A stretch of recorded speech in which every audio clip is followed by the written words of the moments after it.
Okay, so we're back to do the rest of this hands-on option for chapter 2.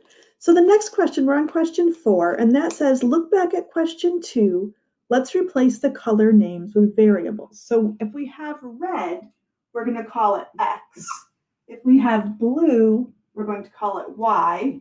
And if we have green, we're going to call it Z. And this is just what's in the problem. Okay. So these were this was what was in question 2. So we were adding this group plus this group, and we got this group. Okay. So let's look at this and kind of rewrite it. Instead of 5 red, 2 blue, and 4 green, how can we write that now? Well, we can write it as 5. Instead of saying red, we can put in X for red.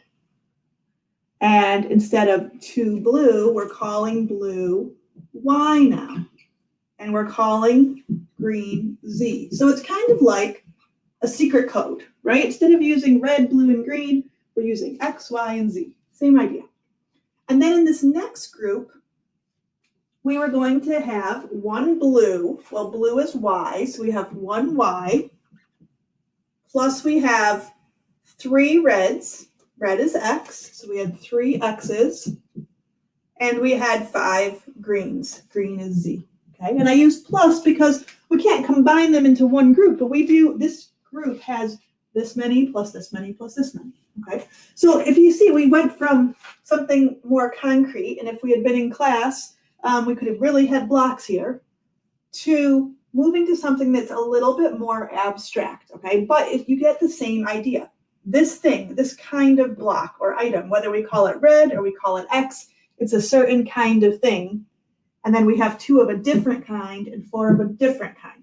And if they're different kinds of things, whether they're colors or variables, letters, then I can't combine them. So now when I want to combine these 2 groups, I can still look for like terms. I'm combining these together. So I have 5 X's, and down here I have 3 X's. And I always look at what the sign is too. 5X plus 3X. Well, all together, that's going to give us 8 X's. And if I look at the Y's, so I have 2Y here, and I have a Y here. 2Y plus 1Y is going to be 3Y. And then finally, I look at Z's. 4Z plus 5Z is going to be 9Z. So again, I couldn't combine things that were different, but I could combine things that had the same variable, just like I could combine things that had the same color. And if you look at this, this is the same answer we got up here, right? We just called red X, we called blue Y, we called green Z. As I said before, it's okay if it's in a different order. It's fine. So it's just a different way of talking about those different parts, how the colors were different or the variables were different. Okay, so we have another one here that's written out like this. So let me write it out. It says 4X plus 3Y plus 2Z plus 3X plus 8Y plus 7Z. Okay, what will that be if you combine those? Think about what we just did. Looking for the same letters, go ahead and combine those and see what you come up with. Okay, so hopefully you thought about what we did last time. Think about those, those variables or those letters being the same.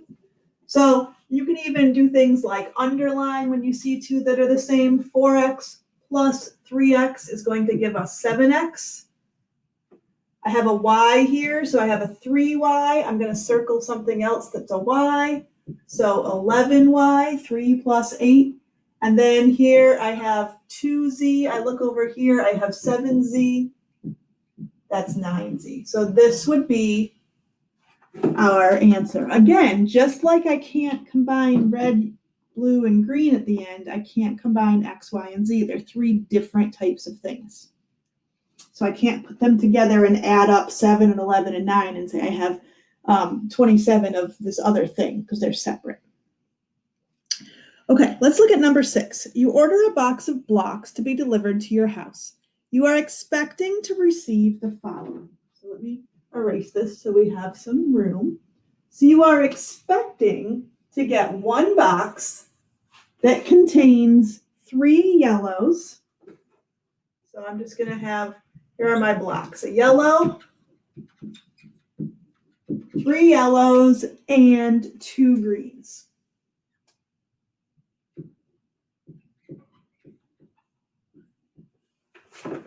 Okay, that's what I'm expecting to get.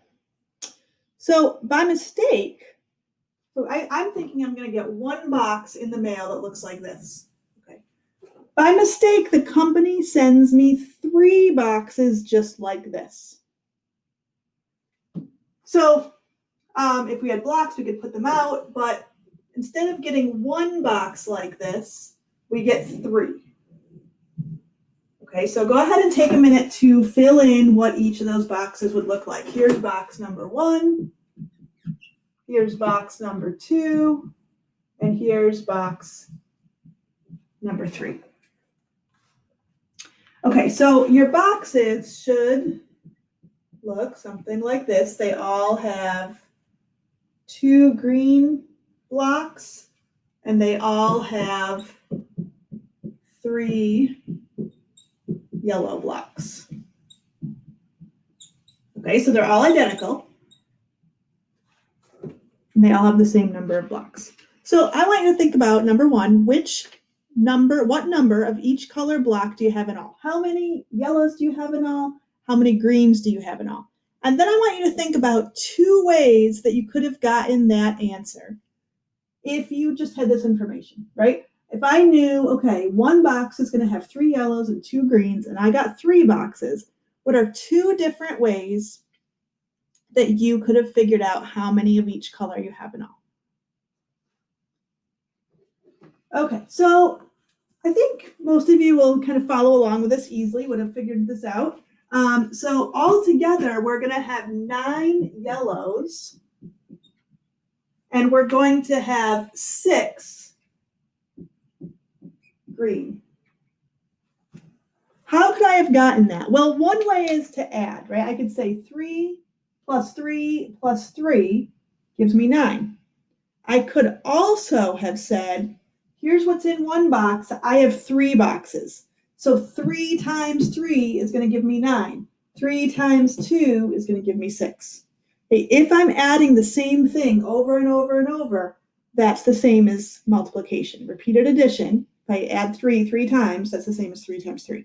Now, if my boxes had different amounts in them, I couldn't multiply, right? I'd have to add them up. But since they all have the same thing over and over and over, then I can just multiply. So number 7 says Selena has a cake recipe that calls for 3 eggs. Again, I'll just write this up here in case you don't have it in front of you. Her cake recipe calls for 3 eggs, 2 cups of milk, and 1 cup of chocolate chips.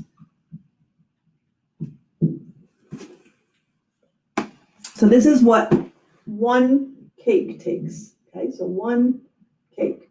She is going to bake 5 cakes for her Leadership Club bake sale. How many of each of those 3 ingredients will she need? All right, so hopefully you saw in the feedback from that question the answer there and how to do it. Number 8 says, let's replace the ingredients in question 7 with variables. Let's call eggs A, cups of milk B, cups of chocolate chips C. Think about how you can write an expression for what 1 cake will need and then for what 5 cakes will need. Okay, then we're going to simplify it using the distributive property. Okay, now, finally, there's one more question left. And what I'm going to do is I'm going to put it up with the questions, most of the explanations, since I'm almost out of time on here. So this will stop in a second, and you can do that question.